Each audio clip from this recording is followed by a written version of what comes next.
نہیں گفتگو ختم، اس مال کا کوئی صدقہ ہی نہیں دے۔ چلے گئے بی بی خدیجہ کے نوکر، جا کے بی بی کو خبر دی کہ بی بی سامان تو سارا مل گیا۔ بی بی کا سامان سارا مل گیا، پھر کہنے کہ وہ ابو طالب نے کہا ہے کہ اس مال کا کوئی صدقہ۔ تاریخ کہتی ہے کہ جب تجارت کا قافلہ واپس آئے 80,000 طلائی سونے کے دینار، بی بی خدیجہ کو پہلے سے زیادہ منافع ہوا، کیونکہ اگلی رات جب تجارت کا قافلہ گھر سے نکلا چور محافظ بن گئے تھے۔ 80,000 طلائی دینار پہلے سے زیادہ منافع ہوا۔ 80,000 طلائی دینار کو یوں اپنی چادر میں لے کے، اب پھر میں لفظ قیمتی کہنے لگا ہوں، کوئی منت نہیں، جو بول پڑے گا نوکر پہ احسان کرے گا۔ یوں 80,000 طلائی دینار اپنی چادر میں لے کے کائنات کی پہلی خمس دینے والی عورت سیدوں کے گھر حق دے کے گئی، یوں آ کے مار رکھا۔ حضرت ابو طالب نے 80,000 طلائی دینار دیکھے۔ دور کون تھا جب لوگ ایک وقت کی روٹی کو ترستے تھے۔ حضرت ابو طالب نے کہا خدیجہ یہ کیا؟ فرمایا یہ سب کچھ آپ کی ذہانت کی وجہ سے ہوا ہے، یہ آپ کا حصہ ہے، میں آپ کو دینے آئی۔ حضرت ابو طالب مسکرا کے کہا خدیجہ تجھے نہیں کسی نے بتایا کہ ہم اجرت لے کے احسان نہیں کرتے؟ اسے کہا اگر آپ اجرت لے کے احسان نہیں کرتے پھر ہم بھی شرمندگی کی زندگی نہیں جیتے۔ احسان کیا ہے کچھ رکھیں، ابو طالب رکھتے نہیں تھے، خدیجہ اٹھاتی نہیں تھی، درمیان میں توحید اتر آئی۔ حضرت ابو طالب نے کہا احسان کرنا چاہتی پر ایک احسان کر، بھتیجا میرا جوان ہے۔ حکم کیا تھا میرے بھائی نے، یہی سطر پڑھ دیتا ہوں، میرے بڑے بھائی عبداللہ کا بیٹا ہے، نام اس کا محمد ہے، اگلا جو تیرا تجارت کا قافلہ جائے اس میں میرا محمد ساتھ لے کے جانا، ہم تمہیں بتائیں کہ ہم کون ہوتے ہیں۔ اگلی صبح شریف ترین چچا اپنے شریف ترین بھتیجے کو نوکری دلوانے کے لیے خدیجہ کے محل کے دروازے پہ پہنچا۔ ملکہ شرافت اپنے بستر طہارت سے تڑپ کے اٹھی، حریر و رندید کے پردوں کو پیچھے ہٹا کے دیکھا، بچپن میں جسے خواب میں دیکھا کرتی تھی، مجسم محمد کی صورت میں دروازے پہ کھڑا تھا۔ بی بی نے نوکروں کی لائن لگی ہوئی میں سے ایک نوکر کو اٹھایا، نام اس کا میسرہ تھا، لیکن میسرہ اٹھ جا، یہ ہے سردار ابو طالب، یہ ہے اس کا بیٹا، اس نے آج رات قافلے میں ساتھ جانا ہے۔ میسرہ تیرا صرف ایک ہی کام ہے، نہ تو نے بوری اٹھانی ہے، نہ تو نے بوری رکھنی ہے، نہ تو نے مال بیچنا ہے، نہ تو نے نفع گننا ہے، نہ تو نے نقصان کا کوئی خطرہ ہونا چاہیے۔ میسرہ تو نے کوئی تجارت کا کام نہیں کرنا۔ بی بی پھر میں نے کرنا کیا ہے؟ بی بی کہتی تیرا صرف ایک ہی کام ہے، ذمہ داری میں تجھے دے کے بھیج رہی، تو نے اس محمد کے پیچھے سایہ بن کے رہنا ہے، اس محمد کے پیچھے سایہ بن کے رہنا ہے، مجھے واپس آ کے بتانا ہے اس کا اٹھنا کیسا ہے، اس کا بیٹھنا کیسا ہے، اس کا سونا کیسا ہے، اس کا جاگنا کیسا ہے، اس کا چلنا کیسا ہے، اس کے چلنے کے طریقے کیا ہیں، اس کے کھانے کے سلیقے کیا ہیں، اس کے پہننے کے آداب کیا ہیں، اس کے بولنے کا طریقہ کیا ہے۔ میسرہ سایہ بن کے پیچھے چلے جا۔ میسرہ نے ایک نظر پیغمبر کو دیکھا، پھر بی بی کو دیکھا، پھر پیغمبر کو دیکھا، پھر بی بی کو دیکھا، بی بی اس کا سایہ بنا رہی ہے، اس کا تو اپنا سایہ ہی کوئی نہیں، اس کا سایہ بنا رہی ہے، اس کا تو اپنا سایہ ہی کوئی نہیں ہے۔ ذاکرین کی مجلس ہے، ہر ایک ذاکر یہاں بانی کی حیثیت سے ہے، یہیں پہ ختم کر دیتا ہوں۔ چلا گیا میسرہ بے چینی سے، بی بی خدیجہ انتظار کرتے رہی، میسرہ واپس آیا، میسرہ نے محل کا دروازہ کھولا، بی بی دیکھا دی میسرہ خبردار یہ نہیں بتانا کس شہر میں زیادہ تجارت ہوئی، کس میں کم ہوئی، کتنا نفع ہوا، کتنا نقصان ہوا۔ میسرہ تجارت کی نہیں، مجھے میری عبادت کی باتیں بتا۔ میسرہ دیکھا تھا بی بی میں تجھے کیا کیا باتیں بتاؤں، یہ محمد عربی جنگل میں جاتا تھا، درندے اس کے پاس اپنی فریادیں لے کے آتے تھے، درخت اسے جھک جھک کے سلام کرتے تھے، پرندے اپنے پروں کا اس کے سر پہ سایہ کرتے تھے، ذرہ سے اٹھ اٹھ کے درود پڑھتے تھے۔ بی بی جہاں بھوک لگتی جنت سے کھانا آ جاتا تھا، جہاں پیاس لگتی ٹھوکر مارتا چشمے ابل آتے تھے۔ بی بی جبریل اس کے پیچھے چلتا تھا، میکائیل اس کے قدموں کی دھول کو صاف کرتا تھا، آسمان کی بدلی اس کے سر پہ سایہ کرتی تھی۔ بی بی دیکھتی میں سے چپ ہو جا، اتنا بتا عیب تو نہیں دیکھا، دیکھ تیری عزت کی قسم، یا وہ بے عیب ہے یا پھر یہ بے عیب، نہ اس میں کوئی ہے نہ اس میں کوئی ہے۔ خوش ہو گئی سیدوں کی ماں، خوش ہو کے بی بی نے کہا میسرہ 100 اونٹ سونا، 80 اونٹ چاندی، یمن کی ساری جائیداد تیری۔ کہاں چلا گیا جھنگا مجمع؟ 100 اونٹ سونا، 80 اونٹ چاندی، 100 اونٹ سونا، 80 اونٹ چاندی، یمن کی ساری 100 اونٹ سونا۔ غریب ہے یہ، 80 اونٹ چاندی، یمن کی ساری جائیداد تیری، جتنا چپ مجمع ہوا اتنا ہی میسرا ہو گیا۔ اس نے کہا 100 اونٹ سونا، 80 اونٹ چاندی، یمن کی ساری جائیداد، بی بی کیوں؟ فرمایا تو تجارت کر کے آیا ہے تو میں بھی تجارت کر رہی ہوں، ابھی مجھ سے تجارت کر رہی ہے، یہاں تجارت ہے، 100 اونٹ سونا تو رکھ لے، 80 اونٹ چاندی تو لے لے، یمن کی ساری جائیداد تیرے نام کر دیتی ہوں، کام صرف اتنا کر، میری شادی کا پیغام لے کے ابو طالب کے گھر چلے جا۔ ہائے ہائے ہائے ہائے، میری شادی کا پیغام لے کے ابو طالب کے گھر چلے جا۔ میسر دیکھ کر بی بی 100 اونٹ سونا، 80 اونٹ چاندی، یمن کی ساری جائیداد، نہ بی بی تیرا کام مشکل ہے، تیری اجرت تھوڑی ہے، تیرا کام مشکل ہے، تیری اجرت تھوڑی ہے۔ بی بی کہتی آخر تو نے نوکر ہو کے اپنی اوقات دکھا دی، منہ سے بول تجھے کیا چاہیے، میں محمد کی جوتی سے وار کے تجھے دے دیتی ہوں۔ میں ایسا دیکھ رہا اپنا سونا تو رکھ، تیری چاندی تجھے نصیب ہو، تیری جائیداد تجھے مبارک ہو، پیغام لے کے چلا میں جاتا ہوں، اگر محمد تیرے مقدر کا مالک بن گیا پھر مجھے اتنا یقین ہے جنت تیری اولاد کی محبت کا نام۔ مجھے کیا ضرورت ہے میں سونا لوں، مجھے کیا ضرورت ہے میں چاندی لوں، وعدہ کر بی بی جنت کا۔ بس بس بس ختم کیجیے گا۔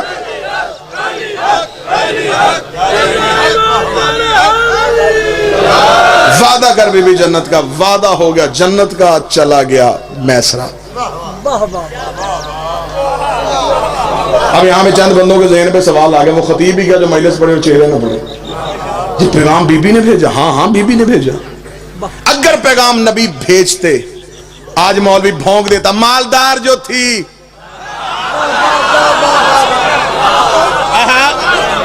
اسلام کو پیسے کی ضرورت تھی، عرب کی شہزادی کو شادی کا پیغام بھیج دیا، یا قبلہ شرائع صاحب مولوی دوسرا راہ نکال دیتا، مالدار عورت کو شادی کا پیغام بھیجنا نبی کی سنت ہے۔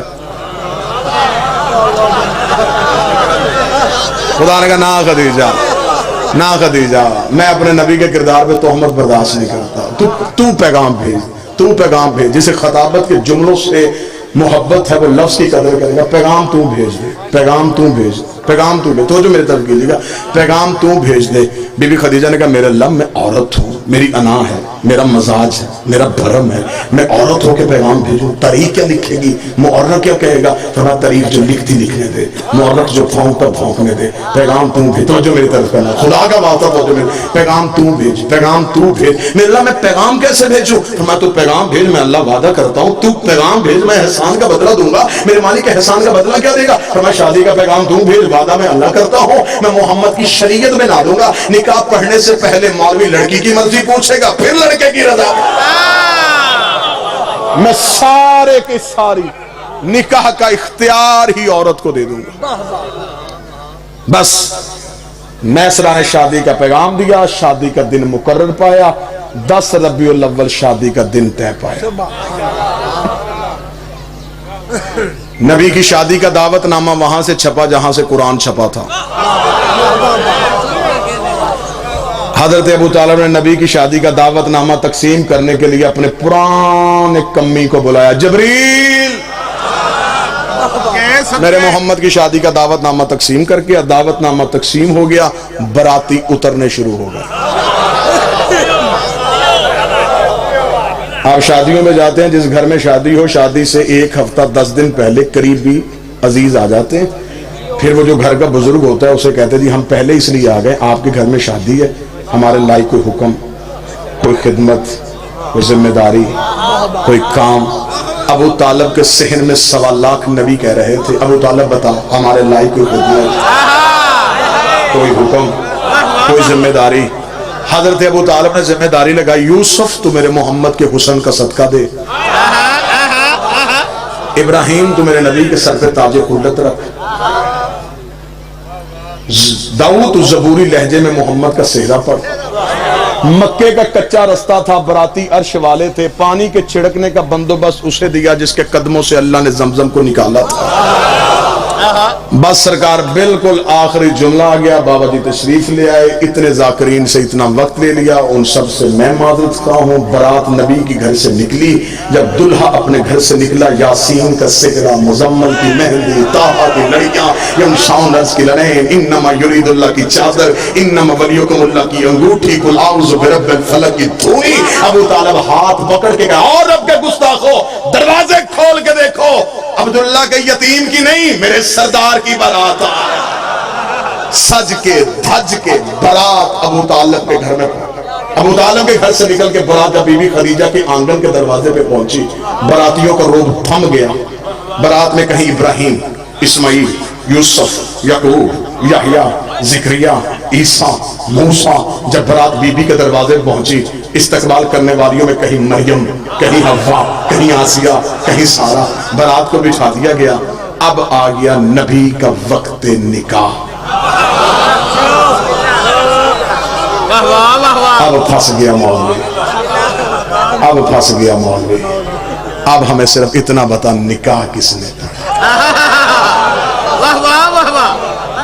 کملی والے کا نکاح کس نے پڑھا؟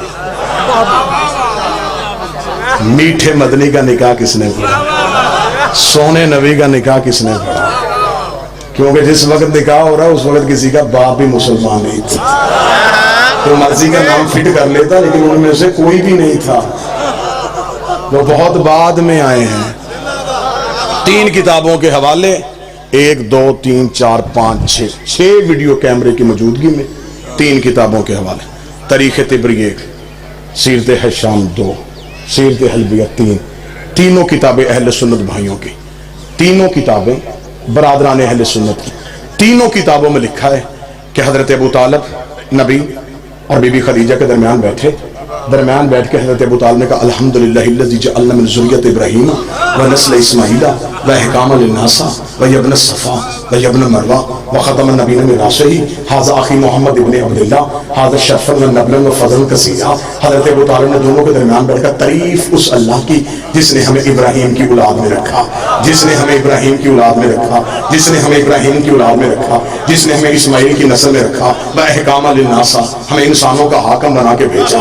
اللہ نے ہمارے سروں پہ تاج نبوت کو سجایا ہوا ہے، کعبے کی چابی ہمارے گھر پڑی ہے، حاجیوں کو کھانا ہم کھلاتے ہیں، اور یہ میرے بڑے بھائی عبداللہ کا بیٹا محمد ہے، ھذا شرفا ونبلا وفضلا کثیرا۔ پورے عرب میں اس سے بڑا شریف کوئی نہیں ہے، پورے عرب میں اس کی فضیلت کا ثانی کوئی نہیں ہے۔ میں اسے ساتھ لے کے تمہارے قبیلے کی باعزت محترمہ مکرمہ بی بی خدیجہ سے اس کا نکاح کروانے کے لیے آیا ہوں۔ یہ جملہ کہنے کے بعد حضرت ابو طالب اپنے مقام سے اٹھ کے کھڑے ہوئے، بی بی خدیجہ کے پورے خاندان کی آنکھوں میں آنکھیں ڈال کے حضرت ابو طالب نے کہا، اے خاندان خویلد، حق مہر تم بتاؤ، رقم میں ادا کر دیتا ہوں، حق مہر تم بتاؤ، رقم میں ادا کرتا ہوں۔ آؤ حضرت ابو طالب سے پوچھے، مولا کس خاندان سے کہہ رہا ہے جن کے رستے میں ایرانی قلین بچتے ہیں، جن کے نوکروں کے خیموں کے رستے سونے کے ہوتے ہیں؟ مولا زمینیں مانگ لی کہاں سے دے گا، آسمان مانگ لیا کہاں سے دے گا؟ ابو طالب کا گستاخ نہ بن، اللہ نے کائنات میں وہ چیز پیدا ہی نہیں کی جس میں میرے علی کی حکومت